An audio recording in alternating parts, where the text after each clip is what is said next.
Continuamos con el capítulo 2 del libro Una nueva tierra. Recordemos el capítulo como título general, El ego, el estado actual de la humanidad. Y dentro de este capítulo hoy abordaremos el tema El anillo perdido. Nos ponemos cómodos. Cuando servía de consejero y maestro espiritual, estuve visitando 2 veces por semana a una mujer invadida por el cáncer. Tenía 40 y tantos años y era maestra de escuela. Los médicos le habían pronosticado apenas unos cuantos meses de vida. Algunas veces pronunciábamos unas pocas palabras durante esa visita, pero la mayoría de las veces nos sentábamos en silencio. Fue así como comenzó a tener los primeros destellos de su quietud interior, la cual no había aprendido a conocer durante sus años agitados como educadora. Sin embargo, un día la encontré desesperada y enojada. ¿Qué pasó?, le pregunté. No encontraba su anillo de diamante, el cual tenía un valor monetario y sentimental muy grande, y me dijo que estaba segura de que lo había robado la mujer que iba a cuidarla durante unas horas todos los días. Dijo que no entendía cómo alguien podía ser tan cruel y despiadado como para hacerle eso a ella. Me preguntó si se debía enfrentar a la mujer o si sería mejor llamar a la policía inmediatamente. Le dije que me era imposible decirle lo que debía hacer, pero le pedí que reflexionara acerca de la importancia que un anillo o cualquier otra cosa podía tener para ella en ese momento de su vida. «¿No entiende?», me respondió. «Era el anillo de mi abuela. Lo usé todos los días hasta que enfermé y se me hincharon las manos. Es más que un anillo para mí. ¿Cómo podría estar tranquila?». La rapidez de su respuesta y el tono airado y defensivo de su voz me indicaron que todavía no estaba lo suficientemente anclada en el presente para mirar en su interior y separar su reacción del evento a fin de observarlos a ambos. La ira y la defensividad eran señales de que el ego hablaba a través de ella. Entonces le dije, le haré unas cuantas preguntas, pero en lugar de responderlas inmediatamente, trate de encontrar las respuestas en su interior. Haré una pausa breve entre cada una. Cuando le llegue la respuesta, quizás no llegue en forma de palabra. Dijo estar lista para escucharme. Entonces pregunté, ¿se da cuenta de que tendrá que separarse del anillo en algún momento, quizás muy pronto?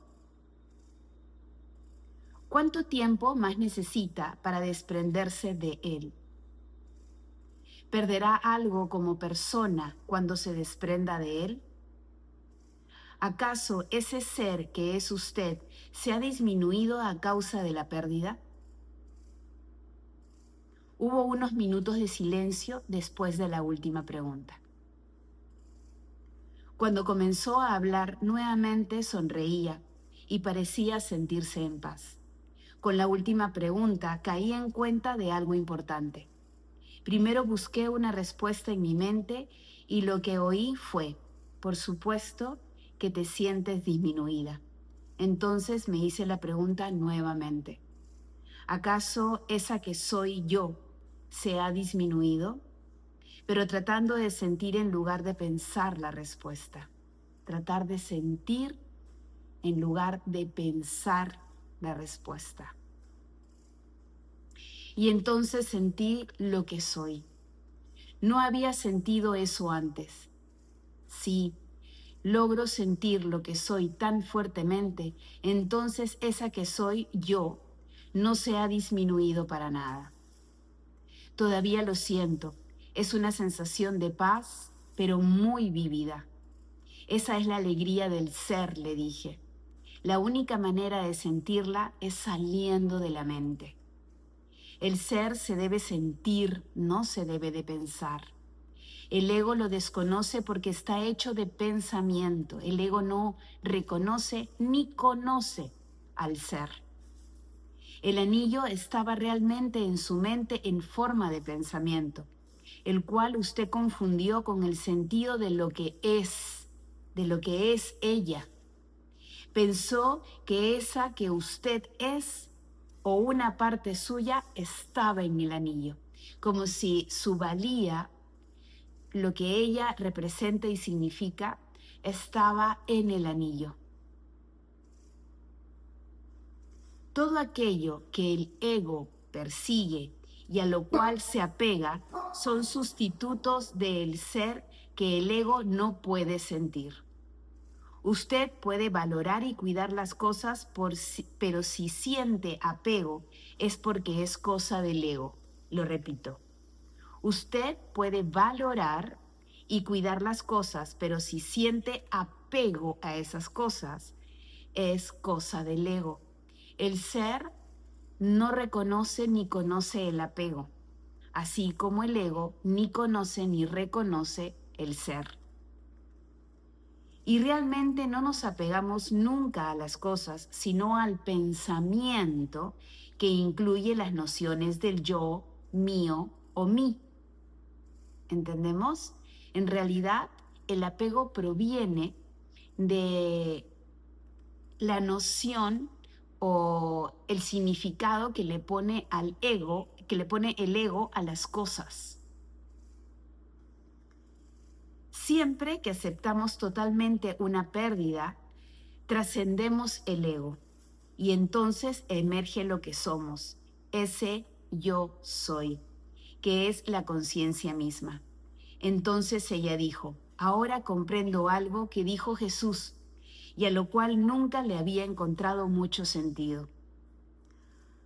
Si alguien te pide la camisa, entrégale también tu capa. Así es, le respondí. No significa que no debamos cerrar la puerta. Significa algunas veces desprenderse de las cosas es un acto mucho más poderoso que el hecho de defenderlas o de aferrarse a ellas. En las últimas semanas de vida su cuerpo se debilitaba, pero ella se tornó cada vez más radiante, como si una luz brillara en su interior. Regaló muchos de sus bienes, algunos a la mujer de quien sospechaba había tomado el anillo, y con cada cosa que entregaba ahondaba su dicha. Cuando la madre me llamó para anunciarme la noticia de su muerte, también mencionó que había encontrado el anillo en el botiquín del baño. ¿Acaso la mujer devolvió el anillo o había estado ahí todo el tiempo? Nunca lo sabremos, pero algo sí sabemos.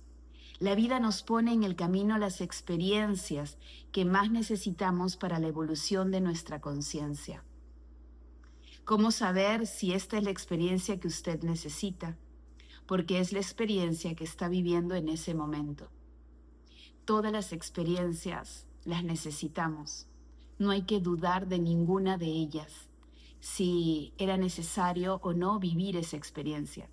Todas las experiencias se nos presentan y se nos muestran, porque detrás de ellas hay una evolución. Es un error sentirnos orgullosos de lo que poseemos o sentir a los demás por tener más que nosotros. En lo absoluto, esa sensación de orgullo, la necesidad de sobresalir, el aparente fortalecimiento del saber en virtud del más y la mengua en virtud del menos, no es algo bueno ni malo, es el ego. Aquí está. La definición de bueno y malo proviene del ego, de la constitución de la personalidad del ego. El ego no es malo. Quitémonos ese concepto de la mente. Sencillamente es inconsciente.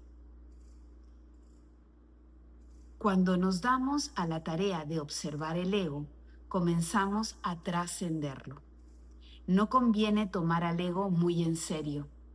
Cuando detectamos un comportamiento egotista, sonreímos, a veces hasta reímos. ¿Cómo pudo la humanidad tomarlo en serio durante tanto tiempo? Por encima de todo, es preciso saber que el ego no es personal, no es lo que somos. Cuando consideramos que el ego es nuestro problema personal, eso también es el ego. Considerar al ego como problema también proviene del ego. El ser todo lo ve neutral. Es el ego, es nuestras creencias, nuestras experiencias, las que van coloreando lo que vamos viviendo. Entonces, si el ser todo lo ve neutral, ¿qué hay de las experiencias? Las experiencias nos vienen a enseñarnos de que podemos ver más allá de ellas, más allá de los colores que le pone el ego. Si en este momento estás viviendo alguna experiencia intensa, de mucho movimiento, date un tiempo, respira, obsérvala de la forma más neutral. Y ante cualquier pensamiento que viene, hazte esta pregunta: ¿es verdad? Y de ahí, de esa respuesta, saldrá mucha información. Gracias por ser parte de esta lectura. Nos vemos. Namaste.